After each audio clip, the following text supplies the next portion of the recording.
Good evening. It's good to see everyone this evening. In fact, we got a good group, warm group tonight. If y'all would like to, please turn to 524. I know whom I have believed. Number 524. I think Brother Hahn had to work tonight, so he's not with us to lead. I feel sorry for him.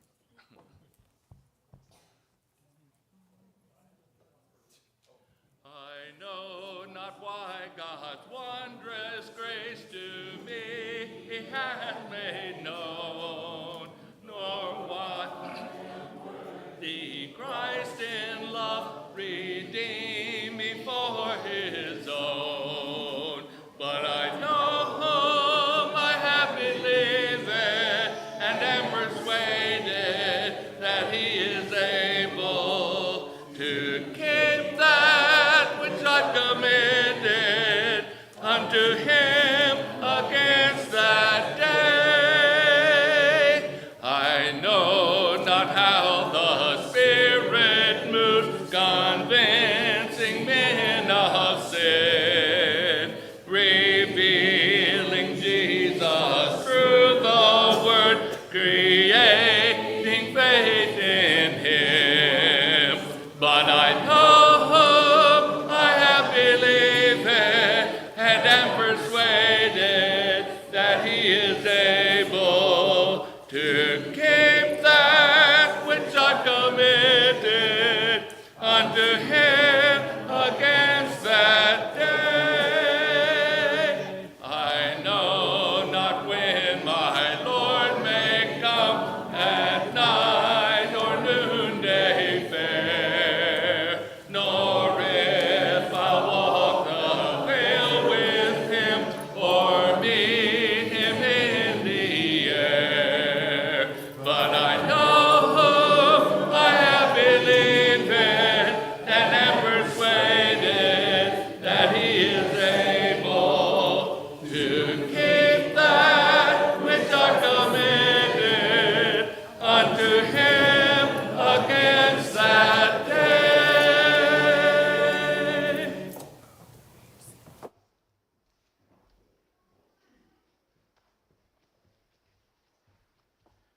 Let's go to God in prayer. God, we thank You for this day and this opportunity to meet this evening to learn about Your word. We ask that those among us who are sick are healed quickly and are able to come back and worship with us at the appointed time. We ask that those that are traveling, especially in this cold, frigid environment, are safe and wrapped in Your love. We thank You for all of the blessings we received, and we ask that You be with us tonight as we hear Your word and study it and find out how to apply it to our lives. And we ask all these things in Your Son's name. Amen.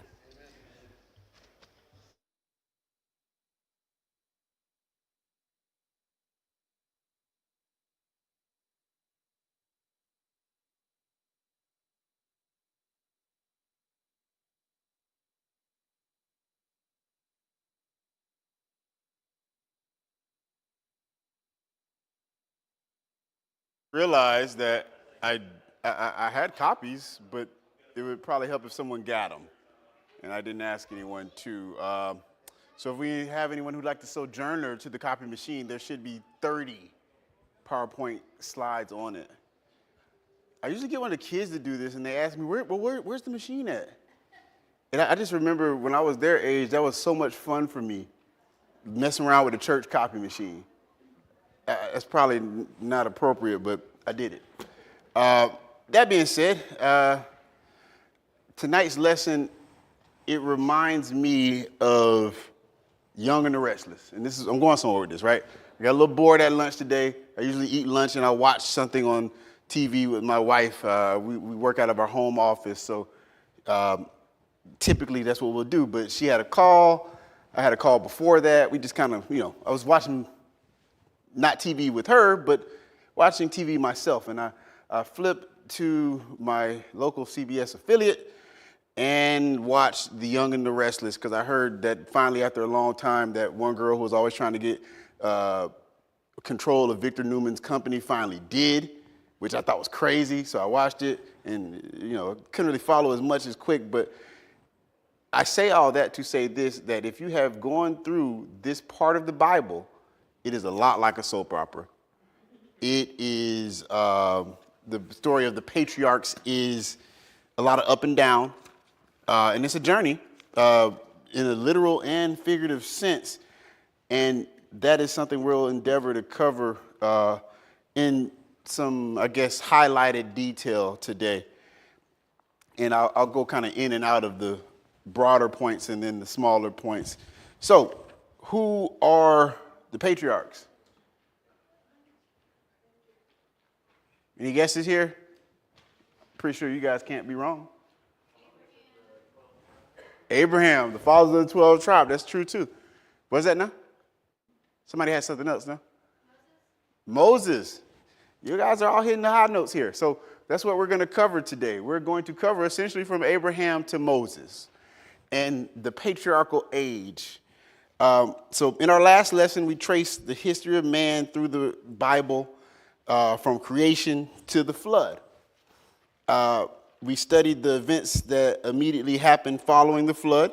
And in this lesson, we're going to endeavor to study the lives of the patriarchs. As I said before, their lives are a literal soap opera. And by the time you get to Jacob, it's a reality TV show at that point. But we'll endeavor to cover it. Okay, I swear I'm clicking it. It's not on. I figured that out before you said it. I'm excited. Boom. There you go. All right. So the word patriarch means father. Abraham, Isaac, Jacob. Those are the fathers of Israel, and you see reference throughout the scripture to them as such. Jacob. What is Jacob's name? What does he eventually become known as? Israel. And Abraham. What was he previously known as? Abram. Again, very soap opera-ish. You get people with multiple names. If somebody calls you something else, I don't have but one name. If someone ever refers to me as another name, then there's a reason, and we should keep walking if you're with me. Genesis 17:5. For a father of many nations I have made thee. Who is God referring to there? Abraham. So you see Abraham commanded to leave his home in Ur of the Chaldees, and God calling him to go to Canaan's land. Trick question. When he was told to leave, was he told he was going to Canaan's land? No. That was the part of the faith. You see that reiterated in Hebrews. Abram was told to pack it up and go, which, I like a lot of answers from God. That would have been a difficult one for me. Does anybody know what modern country Ur of the Chaldees, however you want to say it, would have been in? Iraq. That is correct. Iraq. Yep. Yes, sir. That is correct. But modern day Iraq. So, get thee out of thy country, and I will make of thee a great nation. That's what Abram was told. And again, the faith that took. Lower Mesopotamia. That's what I was thinking, but I didn't know, so I didn't want to say it. Great job. Lower Mesopotamia would have been referred to. So through Abraham's seed, all nations would be blessed. God promised that, obviously. In thee shall all families of the earth be.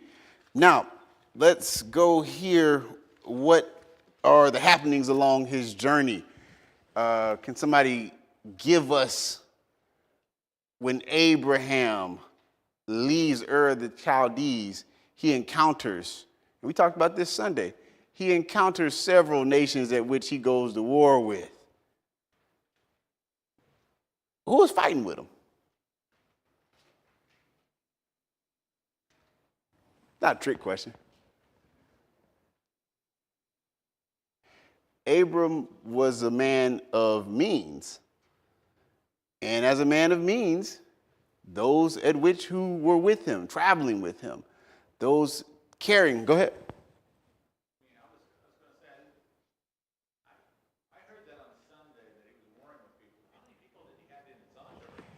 Abram's,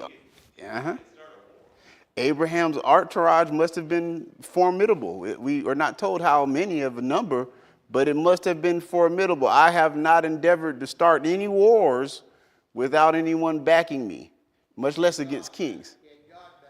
He had God backing him. That is true. That is all he needed. But one can glean from that, though, him traveling in the way that he was doing, that not only having God backing him, but also having the backing, or support at least, of those who worked for him. You see, though, he pays at one point a tenth, where we get the word tithe from, or the instance we see a tithe there. He pays a tithe to whom? Melchizedek. Melchizedek being at that point and in any point in the Bible having no beginning and no end. But Melchizedek coming as such would have been also one of what? One could assume. Also being a patriarch.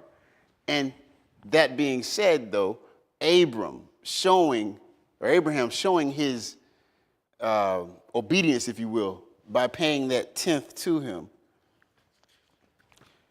Abraham had two sons. Which comes first? Ishmael. Was that the son of the promise? It was not. So let's talk about the soap opera stuff. Abraham had a kid that was not the son of promise, the one that he and his wife Sarah or Sarai were promised. Why wasn't that the child of the promise? It wasn't Sarah's child. That's number one. They got impatient. Now, whose idea was it? I do want to give Abraham a little bit of grace here. You know, it was Sarah's idea here now, right? Now, the Bible doesn't indicate it as such that Abram fought her too hard on this, but it was her idea. Then later, you see, when she is blessed with the child, at what age? Anybody know that? Remember that? 90. Correct, bingo. She was 90. He was 100 years old. She laughed while nursing her child, saying, who would have thought God would give this to her? Another little interesting fact here. She also laughed as well at God, if anybody recalls that story. When she was told that this would happen, God even called her out on it. He said, you laughed. She said, no, I didn't. These are pretty what's the word here? Audacious and bold people. And I think one of the better lessons we learn off the top, even with Abraham, Isaac, and almost especially with Jacob, is that God will use us despite our faults. And you see it with Abraham, for example, twice in two different instances. Did he tell the king? First of all, you see it in Genesis, let's see. You see it in Genesis 12. And he tells them, while traveling in another nation, tells Pharaoh that Sarah is his wife, right? No, he lied. He said it's his sister. He wanted to curry favor and didn't want to be killed. Did not have the faith that we know him so much for, but rather to keep the peace. He said in Genesis 12 and 13, say, I pray thee, thou art my sister, that it may be well with me for thy sake, and my soul shall live because of thee. So you see there, Abram telling Pharaoh Sarah is his sister so he won't get killed. Pharaoh takes her. What happens to Pharaoh? There's a little prelude here. God plagued his house.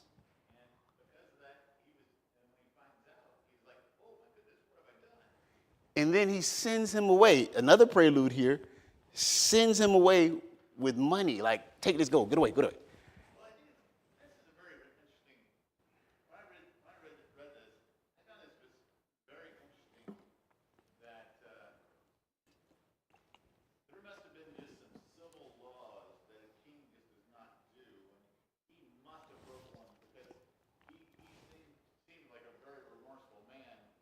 I think the plagues help with that. You know, you see that with the next king as well. You see, again, Abraham having to, in Genesis 20 with Abimelech. He says in Genesis 20, chapter 2, or 20, verse 2, chapter 20, verse 2, it says, and Abraham said to Sarah, his wife, she is my sister. And Abimelech, king of Gerar, sent and took Sarah. Again, though, when he found out that it wasn't true, he was really like, I think Pharaoh was like, oh. Abimelech was like, hey, nah, I don't want no smoke with y'all, God. I'm good on that. Take your wife, leave. Sister, leave, right? But again, another example, not once, but twice, not having the faith that God will protect him for doing what is the right thing. And you see a bit of a theme here coming from, I don't know if it was last week or the previous week, it was last week with our lesson in the fall in the garden. A big failure that man can have is a failure to protect womanhood. That failure has some serious repercussions. I think that is what Pharaoh and Abimelech acknowledged by saying, whoa, I just saw this girl, I thought she looked good, and now I'm knowing this is your wife. I don't want no parts of that. And I do think it was not just a kingly thing. You know, I want to be, as a king, not below or above this behavior, but also I know the God that this man serves, and I don't want any problems with him. But we also see then in contrast, stark contrast to this, Abraham, when he is blessed with Isaac, offering him in Genesis chapter 22, offering him or willing to slay his own son because he was commanded that by God.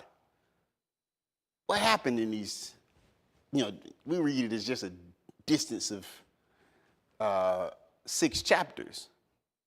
But what affirmation of his faith caused Abraham to have so much more strength in that faith to be willing to do this when just before, well, I didn't have this on the slide, but chapters before, he was unwilling to even say that the boy's mother was even married to him. So, like I said, I take this as kind of an encouragement for us today of trusting God, but the process in which that happens, it snowballs the trust. The faith becomes stronger and stronger in our belief. Do you think that there might have been a question? God put him to the test and said, you have to sacrifice your son. And when he actually finally got him on the mountain, and as he raised the knife, God spoke, the angel stopped him and said, now I know You fear God. you fear God. Uh-huh. And for the angel to say that, or God to say that, was it a doubt that he would do it? Had a doubt been raised that since he lied about his wife being his sister, was there a confidence, a spiritual confidence that he would go through with it? And I think that's a good question. I'm not sure I can answer that, but we do have from the text, knowing Abraham's thought process of knowing that even if he did kill the boy, that God could bring him back. And I think that was more of kind of what was going on in it for him. But as far as from the Lord, I'm not sure what you can glean from it. And I think that is a valid perspective, though. Anybody think otherwise? Any other viewpoint on that? Like, why was the test, in a sense, needed? Personally, I think it's a proof of our free will. He could have not gone through with the sacrifice. He did a lot to get there, you're right. And So, I mean, we all have, and I think it's true, we all have the right to decide good or evil, follow God or not follow God. And I think that's just an example I believe, to me. no, I think you're spot on. I believe it was a 3-day journey to get there, to sacrifice your son. But go ahead. It was sure a good example to Isaac Yeah. because he saw the knife and he saw it coming, but God stopped it. So, I mean, that's an example to him that he would remember all of his life. And many understand that side of the story, and I think I often forget it. Like, who's really showing some faith here? Is it Abraham or Isaac?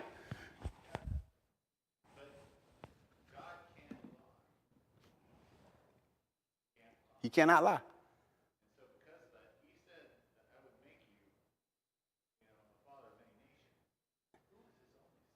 Exactly. He said he would make you a father of many nations. He had 2 sons, but it was clear who the son of promise was. So if God gives you this son of promise and then tells you this is the sacrifice, you need to slay him, you have to believe that I don't get it, but I know the promise. And I think that's the fallback, kind of harmonizing what both of you all said.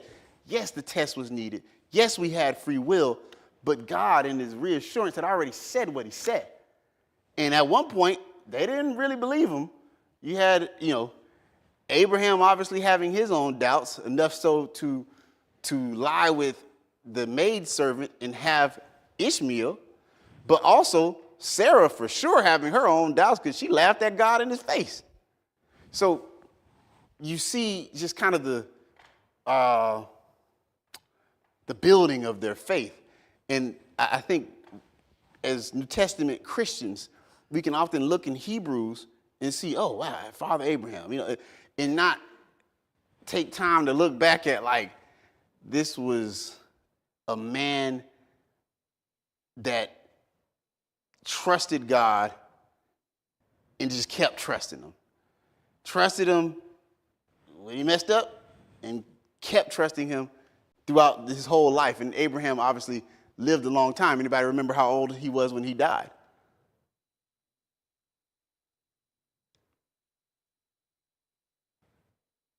Any guesses? No? 175. That's exactly right. Y'all been on tonight. All right, so 175. Okay, so we get from Abraham, we get to Isaac. I think I'm dropped. Here we go. Isaac, the son of promise. He was born when Abraham was 100, and Abraham was, well, obviously you see that in Genesis, but Isaac had married whom? Rebekah, okay? And when he married Rebekah, what was his relation to her? His cousin, exactly. And why did he travel to go marry his cousin Rebekah or find a wife in Rebekah? He didn't know he was going to find. Actually, take that back. Abraham sent off his servant to go find the wife. But why was the servant sent away from where they were to go find a wife elsewhere?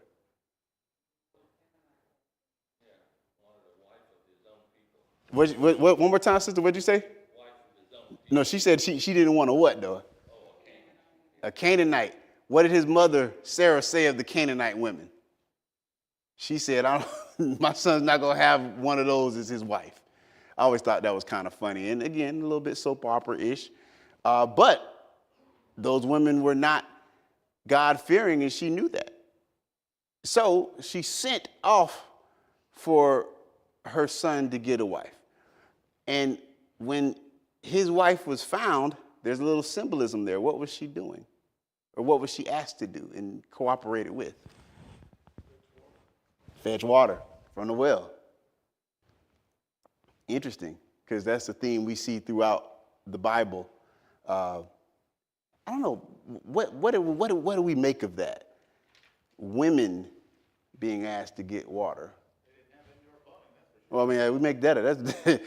They couldn't call White's Plumbing to make it happen, not the faucet. Yeah, you're right. But maybe something to delve into one of these days. So we get Jacob after that. Isaac had 2 sons, Jacob and who? Esau. What do we know of Esau? He was a hairy man. We know that because Jacob was a trickster. He liked soup. Yeah, he did. Jacob was this trickster. Like I said, I'm a fan of a good soap opera. I forgot that until I was watching Young and the Restless today. But my personal favorite, that's 2. But my personal favorite soap opera, and I may show my age with this, but I was watching it in syndication. I ain't that old. But my favorite soap opera is Dallas. Jacob got a little JR in him. Oh, it's a nighttime soap, yeah. Jacob has a little JR in him. He'll pull one on you real quick. Well, his mother was also very much the father or husband. Very true. He wanted Jacob to get the promise rather than Esau. You see that as a fictional trope all over the place in all type of media, where there is the trickster of a son, but he got a mama he learned it from. And again, like I said, y'all want some entertainment, read your Bible. Because he's absolutely right. Jacob didn't just, now granted, he did actually literally come out the womb. He's trying to pull one, holding his brother's heel. So, but again, he was coming out from his mother who had a couple tricks in her bag too. That being said, his first major finesse is what he pulled on his brother. What did he do to Esau? How'd he steal it? Was that by a pot of beans? Did he steal it or did he just? Exactly now. Hello. It was offered. I'll give you this. I'm gonna starve to death if I don't get this porridge. And you know, I'm glad you said that. So I mean, Because Esau was the one that just, like the prodigal son, just wasted it away. exactly. And we understand Esau as having been wicked for that. That's what the Bible tells us. And I think it's interesting because, you know, I grew up in the church, but in the equivalent of wherever I was down on Faith Lane, right? We got to make sure we're teaching that right. Because I remember learning it as, Jacob, you know, took it from his brother. No, his brother gave it up. Now, was it intended to get a trick out of his dad? Absolutely. Because what did he do to get the birthright and get the blessing from his father? Well, the mother put wool on his arm, so he felt it. He Felt like Esau. must have been a hairy man. And he said to himself, he said, I don't think that's him, but it feels like him. It feels like Esau. And in taking his brother's birthright, when his brother comes back for the blessing, his father tells him it having been given, he can't take it back. And there's nothing left to give. So you see then a blood feud starts. We get a little hatred here now. Jacob, for years, frightened, running on the run from his brother. And that flight that he takes him into a bit of a journey. Do we remember what happens to Jacob at Bethel? He had a dream. What was he doing in the dream? He wrestled an angel. And he told the angel to bless him before he left. We learned a little something about tenacity in that regard, but we learned something about the blessing at which that blessing, I think it's kind of obvious when you see the text there and you see what Jacob's coming out of. He doesn't deserve the blessing. But Jacob gets a lot of things that he does not deserve. But and I think this, like I said, this is the soap opera part I like to detour on. Jacob finally runs into a bit of a match of a finesser at some point. Everybody remember who it was?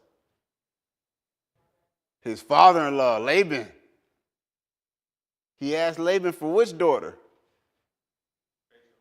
Rachel. Laban, he gave him Leah.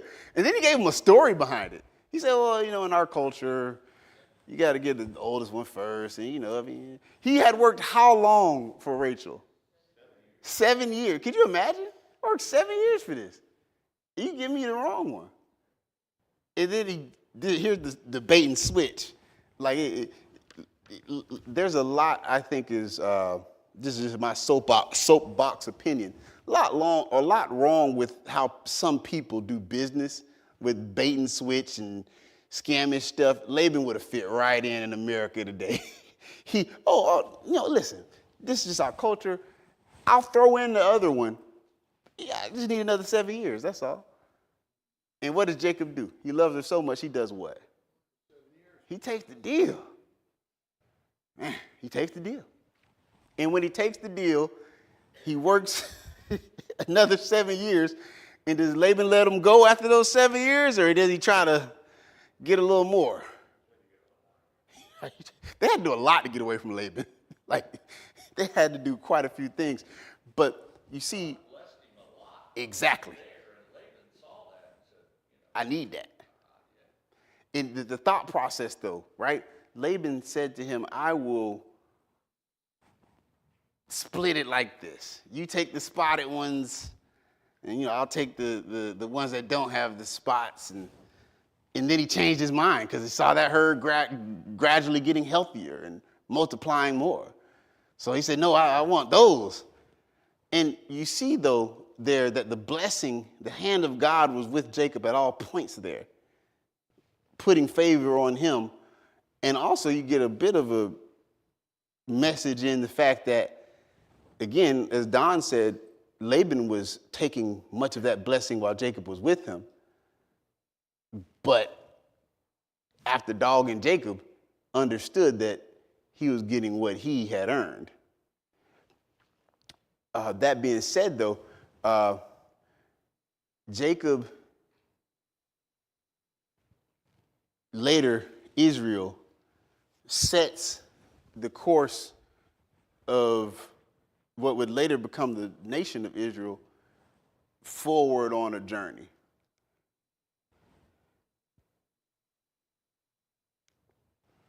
You see, later, Jacob loved one of his sons, Joseph, more than the others. And in Genesis 37:3, he made him a coat of many colors. I love King James, by the way. That's not how you spell colors.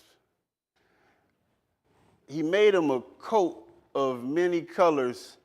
How did that make his brethren feel? Again, we see that old jealousy rear its head. And again, this is another instance in which we see jealousy be so strong. Nepotism. That's funny. You see jealousy be so strong that people would kill their own brother. It's still like that today. And I know we have to be on the lookout for that, but that's amazing to me. It's so jealous to harm, not even harm, but kill their own brother. Now, they fell short of it, though. It's amazing, too, to me, how many people will kill for jealousy. They will just, something snaps with jealousy. The selfishness in it kind of drives it, I think, in jealousy. Talking about how people will kill for jealousy, but people do a lot of things for jealousy. I once remember working on a case, criminal case, with two drug dealers. They were brothers. They sold methamphetamine throughout the area they were in. And it came to a point, like a lot of criminal matters do, where somebody who was going to tell was going to get less time. One of them, and they're twins, one of them told on his twin brother to get 20 years off his sentence. He got 20 years in prison. His brother got 40. I just always thought it wasn't worth it. I mean, 20 years to tell on your brother. People will do some amazing things to their own kinfolk, their own brothers, when you start to get evil and jealousy involved in it. Yeah, I don't think that would have been a happy sell. That's like these people in Mississippi were telling me, whenever I go into a new town or something like that, like you better watch that town. A lot of people die in that town. If you don't want to find yourself 6 feet under, Yeah. And you know what? After living there for 6 years, I could walk any place in Mississippi. You know why? Because I discovered everybody that was dying knew somebody. They knew that person. Ah. They were known, and I didn't know him. There you go. You don't want to deal with jealousy. I've heard it said like this: if you don't want to deal with envy or jealousy, just don't do nothing. That's what they said. And also, or don't know anybody. So, yeah. Because everybody that killed anybody knew somebody, So you see, the coat of many colors winds up with Joseph getting short of killed. He's instead thrown in the pit and sold into slavery. Interestingly enough, who bought him? Gypsies, but Ishmaelites. Ishmaelites. That's where that tree split off a little bit, right? You got Isaac and Ishmael. So ironically enough, he was bought by people who weren't far off relatives of his. And they sold him. Where did they sell him to? Egyptians. They sold him into slavery in Egypt. His brothers got 20 pieces of silver. Little thread there, some silver going on for selling somebody out. You guys remember that anywhere else in the Bible? Jesus, there you go. Judas sold out Jesus for some silver. So Joseph, well, this is a little skipping around here, but Joseph is sold, and he's sold into the house of Potiphar. Who's Potiphar? What was Potiphar's job?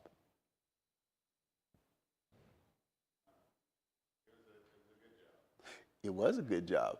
Potiphar was an advisor to the Pharaoh, and he had a wife. His wife liked, I guess, probably many things, but what did she especially like? She liked Joseph especially. And she had a thing for Joseph to where she asked him at several points to lay with her. I always am amazed by Joseph's resolve in that. He's sold into slavery. He has a plight that many of us could just hate the world for. Yet he still serves a God he deems to be faithful to, important enough to be faithful to. So what does Joseph do when cornered by Potiphar's wife? He flees. He runs. The Bible tells us that. Flee from the devil. Joseph literally did that. But he left his coat. And where do you get next with the lies? I told you it's a soap opera, a lot of lies. Potiphar's wife says that Joseph took advantage of her. And Joseph winds up in prison telling dreams.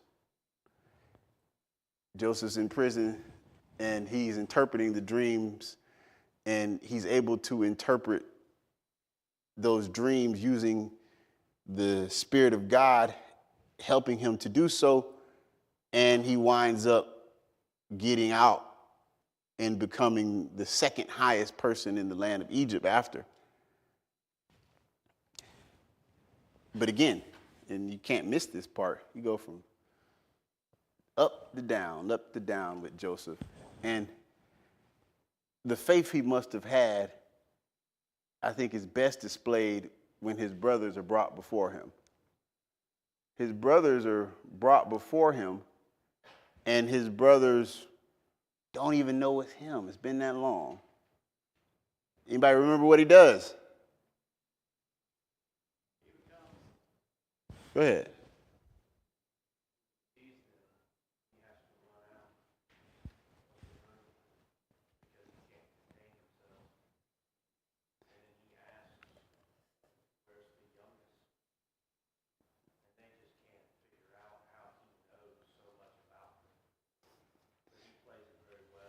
He does.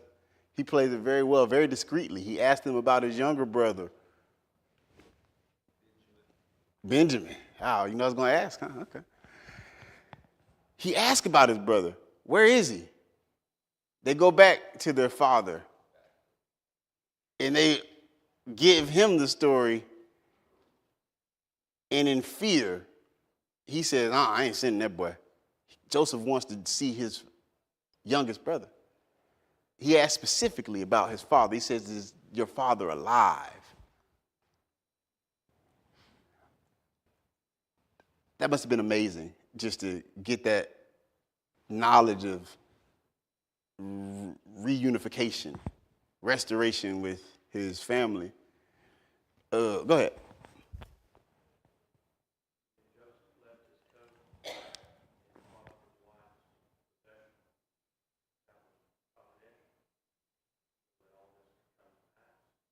It was.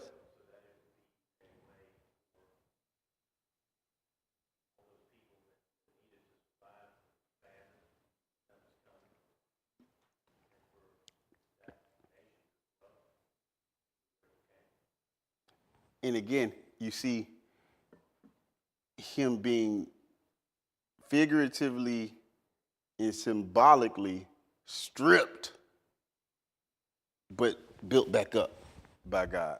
Go ahead. When they realized who he was, his brothers realized who he was, don't be afraid. This is God's plan. He said that. He affirmed that. That's why he was always looking for God's plan in all of this, which, what a great faith. And I think the faith we see, again, figuratively and literally, you see it even in the dreams, understanding that he needed God to help him interpret them, but also being consciously on the lookout for what is God's plan for this. So telling his brothers that he didn't mean them any harm. He wanted no retribution for them.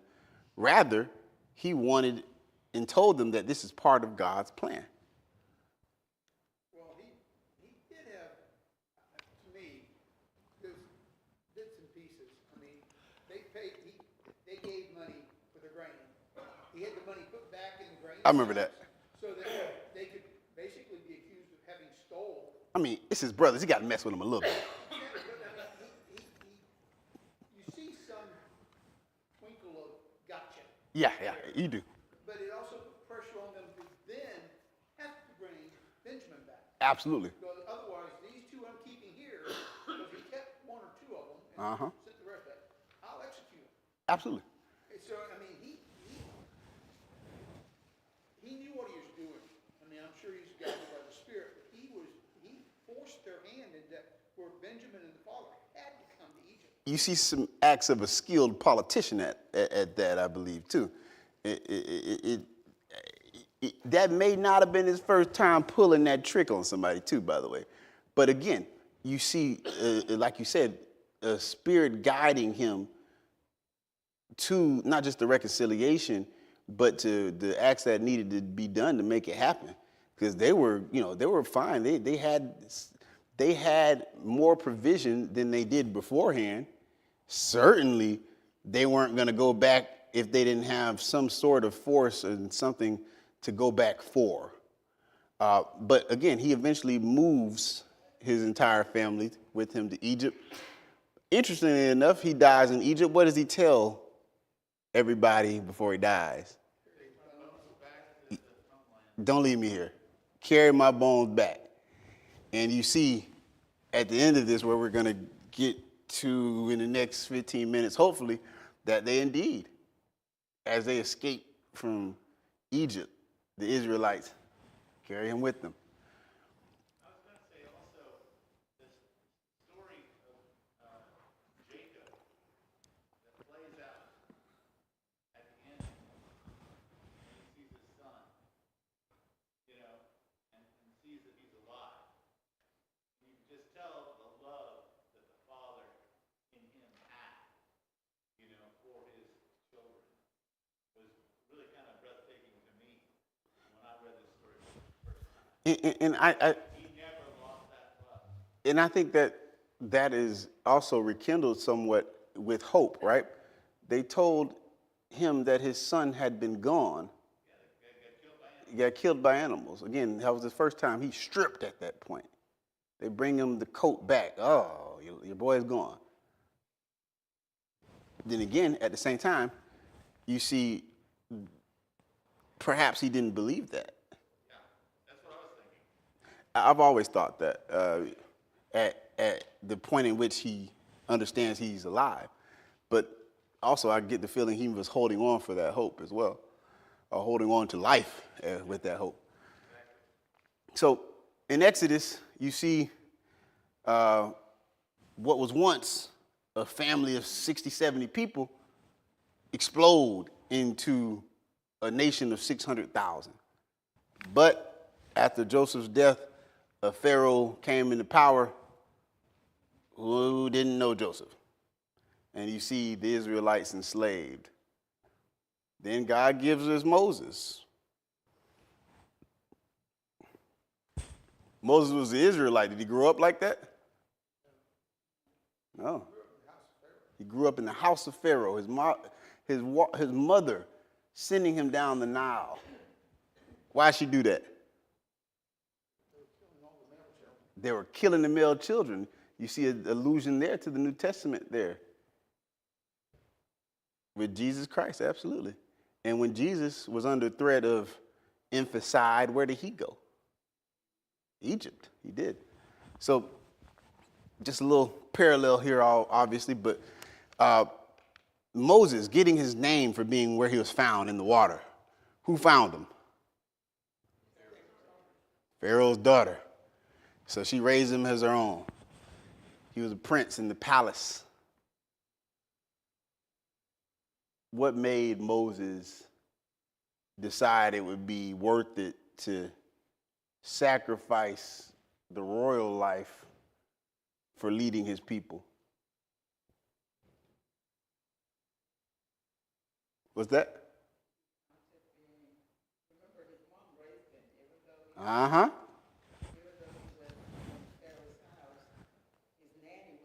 His mama. Amen.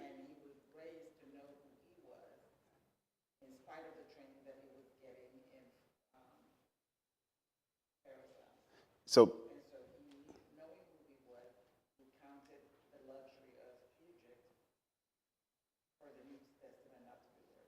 so we see a parallel there with Jesus Christ in that way.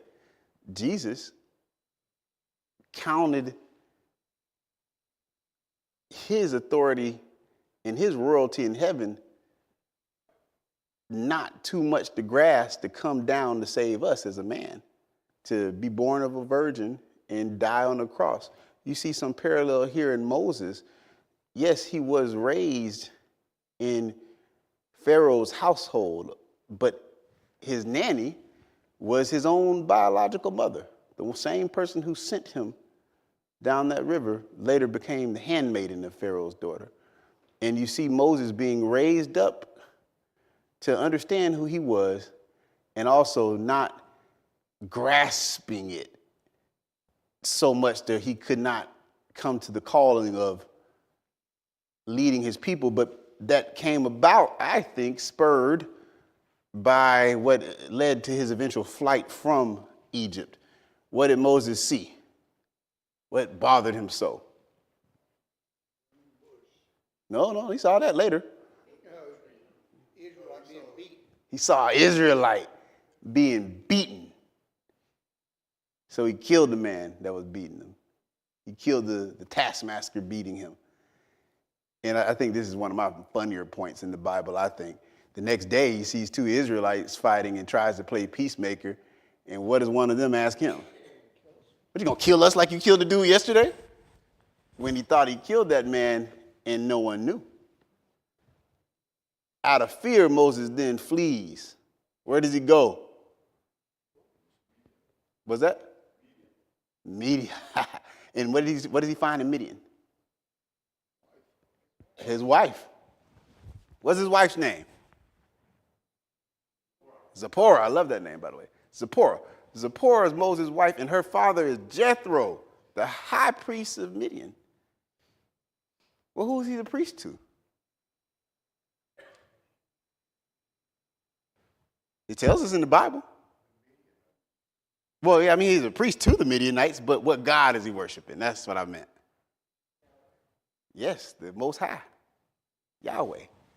So we see there, and this is always somewhat confounding what we see, and I think in this perspective, we see Jethro, a patriarch, being a priest to the people of Midian.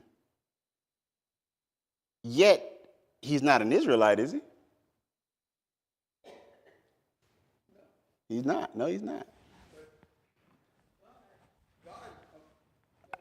No, go ahead. God had given laws to all people. Uh-huh. And in doing so, just like, I mean, there were those that kept God's law. They weren't Jews, they weren't Israelites, they were just God-fearing people because they had given rules to live by and to follow God, and they did. But we have no, I mean, there's nothing written down that God met with them and said, these are the rules you live by. But they were basically our moral code that we all live by. And they were spoken to as patriarchs directly from God. Go ahead. Midianites came from the children of Keturah and Abraham. God said earlier, Abraham, I know he's going to take care of his people. So we've got Abraham with Ishmael. We've got with the Ishmaelites, we've got Abraham with the Damites, and we've got the Israelites, and we've got Keturah's children that has spread over, and Midian is one of them. And so they all knew Abraham's God. Absolutely a great point. So Abraham, father Abraham, from the children of Abraham and Keturah, you get the Midianites. But I think the best point here is that you understood, and God understood, that he told Abraham, I will make you the father of what? Many what? Many nations. The Israelites are nations, but he said, I'm going to make you a father of many nations. And just because we don't see the track with the many nations as we see the same track with the Israelites, like you pointed out, does not make them any less followers of God. And you see that same thread picked up a bit. You see in Acts, when you see Cornelius, what did it say about Cornelius? What did the Bible say about Cornelius? He was a just man, righteous man who prayed always. He was always praying. And his alms had come up as an offering before God.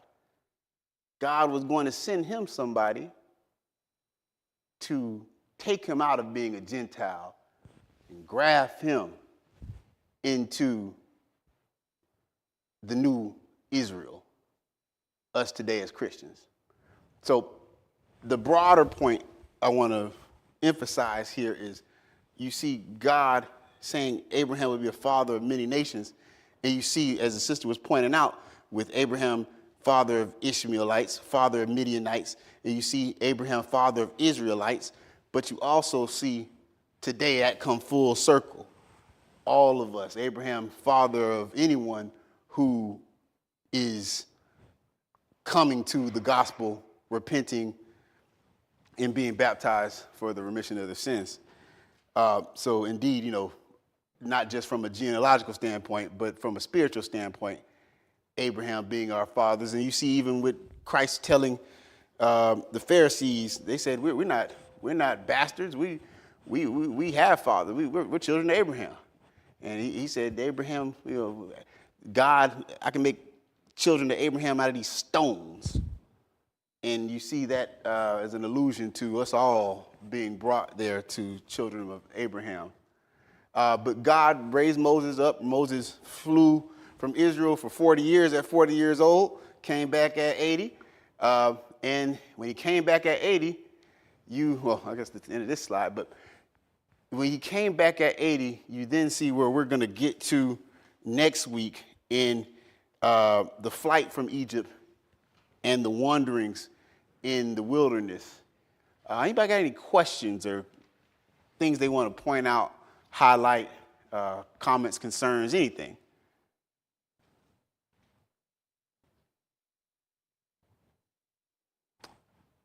Next week, when we get to the flight from Egypt, I want everyone to consider the parallels we see in the crossing of the Red Sea, the parallels we see from that to what we have today as Christians.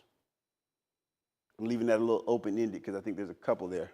But I want everybody to kind of focus on that in your daily study or in preparation from it. But like I said, this is one of my favorite, I guess, kind of parts of our Bible, because there's 1,000 ways to look at it, and we all know it, but we can always all delve deeper into it. But if anybody doesn't have anything else, y'all consider yourselves dismissed.